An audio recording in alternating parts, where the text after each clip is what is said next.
It's Perp back with another video, and I just got done watching the first episode of Secret Invasions. This is another new Marvel Disney Plus series. Now, the Disney Plus series have been really hit or miss for a lot of people. Some people have liked them more than others. Some people have really hated them. They have been very inconsistent. I like a fair share of them. I still think they need to stop doing this 6-episode thing, but they should have really just put out all the episodes. You know what I'm saying? I think they need to start kind of considering doing that. They're going to do that with Echo, which is very odd. But anyways, I saw some people complaining about the opening credits to this first episode, that it was actually made by AI. I didn't even really recognize it until I kind of looked at other people kind of talking about it and seeing articles, which is interesting because now that I go back and watch it, I was like, okay, yeah, but it doesn't take away from the show. I would say I think a lot of people are kind of overreacting to just the opening credits. It's really nothing. I still like the theme of the opening credits. That was really dope. The first few minutes, like the actual opening scene, that's what I thought people were talking about, that the opening scene was done in AI, because I was like, damn, that would have been some clean ass AI. But anyways, we got Everett Ross talking to this guy Prescott, and Prescott pretty much has figured out that there's this whole big invasion about to happen, or this big ass event that's going to be taking place, as far as this like huge ass bomb or whatever the fuck. And they're the Skrulls that aren't the Skrulls that we've seen, like the good Skrulls that we've seen in Captain Marvel. They've kind of gone a different route, and they want to kind of take over the planet. So by doing so, they're going to just cause a lot of like friction and a lot of conflict against different countries. That's going to set off a world war. So it'd make them easier to kind of infiltrate. But then we kind of find out that this Everett Ross was a Skrull the whole time, and this dude Prescott ends up getting killed, which is very interesting to me. And then we see why Nick Fury comes back, and he comes back because, you know, Talos really needs their help. The world's going to pretty much need his help in this scenario, because it's stated if this dude Gravik is able to complete this mission, then it's going to be the end of the human race as they know it. And I like how they show in this how the Skrulls kind of replace the humans and stuff like that. That was really interesting. And you have Emilia Clarke in here. She plays Talos' daughter, and come to find out Talos' wife has died during these whole events and whatnot. And this show takes itself very seriously.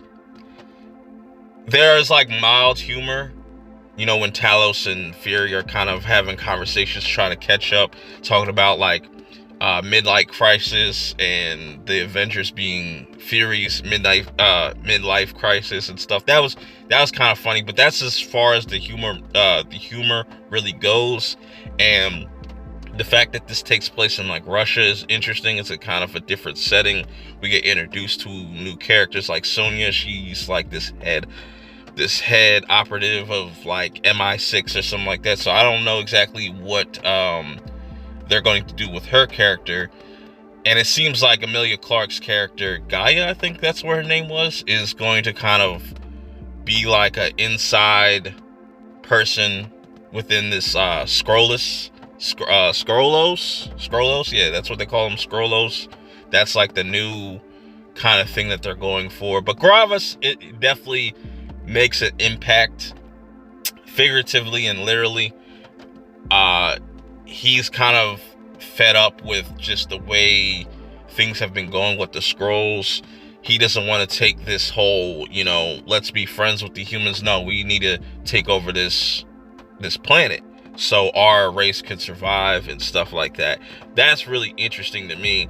And I like that Nick Fury is going to be the main character and like kind of like the main focus around this, and Gravis. And I liked how this whole episode ended as well, where they're trying to figure out, okay, what are these people planning at this whole little, I guess it's like a town square or a center or something like that.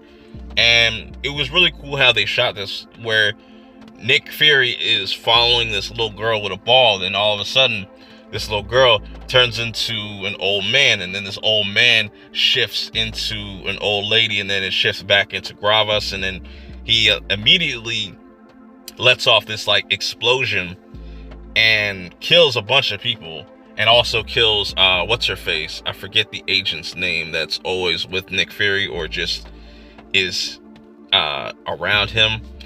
I think it's like Maria Hill. Yeah, Maria Hill. She's pretty much gone for the most part. I think she died, because it looked like she died in that scene.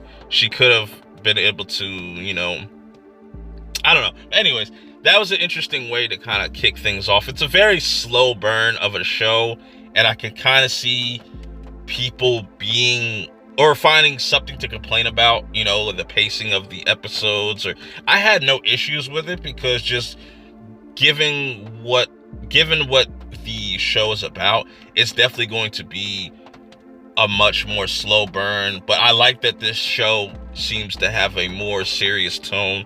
The villain isn't goofy or anything. He's very, very serious. Like, he very much believes in his cause and what he wants to do and what he wants to accomplish. And I'm glad that they showed how serious he is, as far as, you know, blowing up all this and creating that little destruction. Now that's going to cause a whole war between the United States and Russia. That's what they want to do, to kind of set off this whole world war, so it'd make it easier for them to invade and take over and replace certain people. And I'm curious to see how they're going to continuously tell this story, and who we're going to have to kind of look at closely to see who is an actual Skrull and who is a human. That whole aspect to the show is going to be interesting to me. Now, I want to know your thoughts about this first episode if you get around to watching it, because I thought it was really solid, them introducing certain new characters, and even in mentioning certain events with like the first Captain Marvel. I don't know if this is going to take place before or after the Marvels. I would assume before the Marvels. I don't know. So yeah, I enjoyed it. You know, it's very slow, but I think the end, it paid off, and I'm curious to see where the rest of the series is going to go. I just hate that we gotta wait 5 weeks to find out, but it is what it is. Let me know your thoughts of this. Are y'all feeling this series so far, or you just completely checked out? Till next time, I'll see y'all on the next one. Peace.